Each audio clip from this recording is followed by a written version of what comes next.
So I want to clarify also that the body doesn't cause your problems or your symptoms or your illnesses. The body is always expressing where you really are with things. It's always expressing you.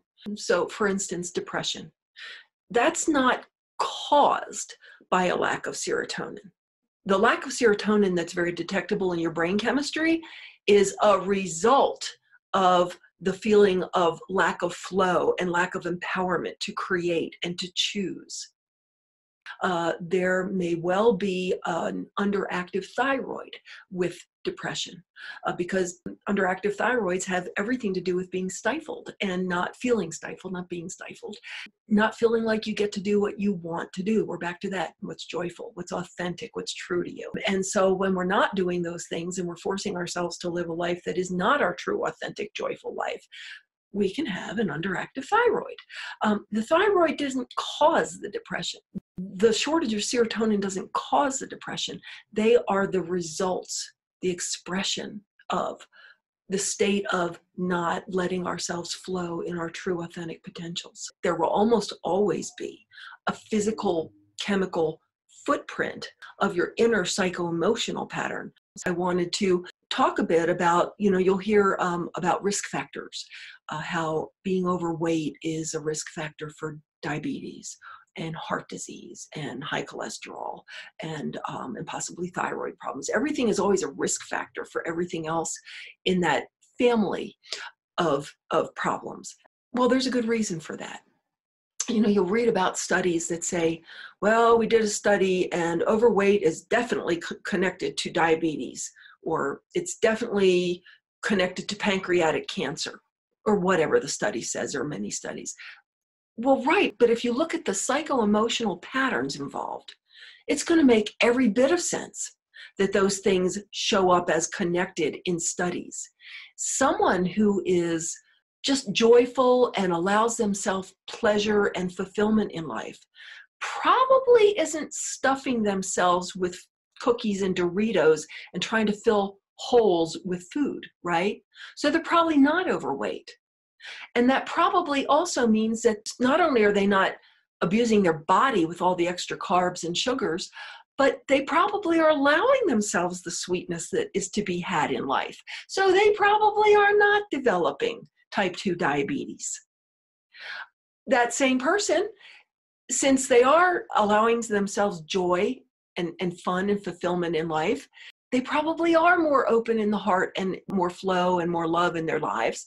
They probably aren't going to have the heart attacks as much as someone who is unhappy, trying to fill the void with food, putting all kinds of garbage in their body because they feel about themselves like they are garbage, really. Do you see what I mean? It's like, of course, those things are related in the disease, in the medical realm. They're related in the psycho-emotional realm. And when people say that they're inherited, well, let me throw this out to you.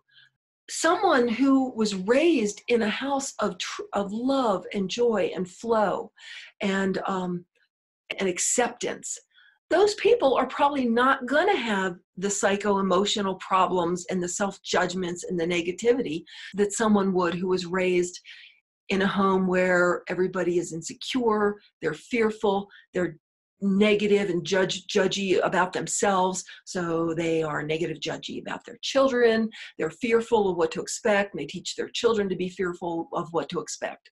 I call it an emotional inheritance. There's physical DNA, but there's an emotional DNA.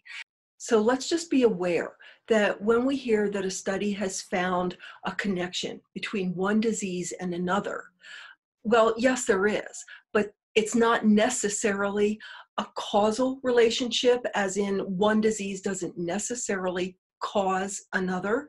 It could just be that the two diseases are very much based in the same mental and emotional patterns.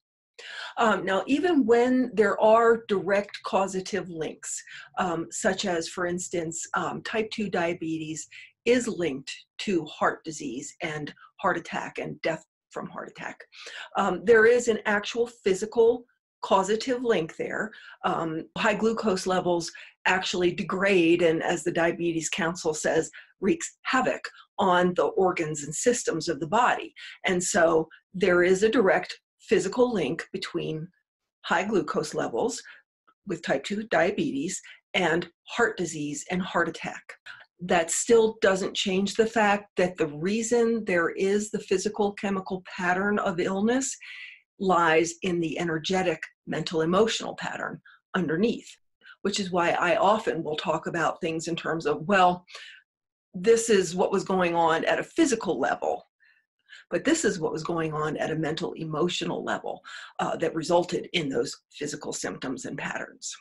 I just want to read a quote to you. This is actually from the Excalibur briefing by Lieutenant Colonel Thomas Bearden, PhD, just a brilliant physicist, scientist. Thought energy from negative thoughts continually repeated or held in the mind can cause one to become physically ill. Thus, the locked-in contents of our unconscious mind eventually directly affect and change our bodies for either good or bad, depending on the particular content. It is now fairly well accepted that there exists a cancer personality and a heart attack personality, where the mindset is definitely and causatively involved.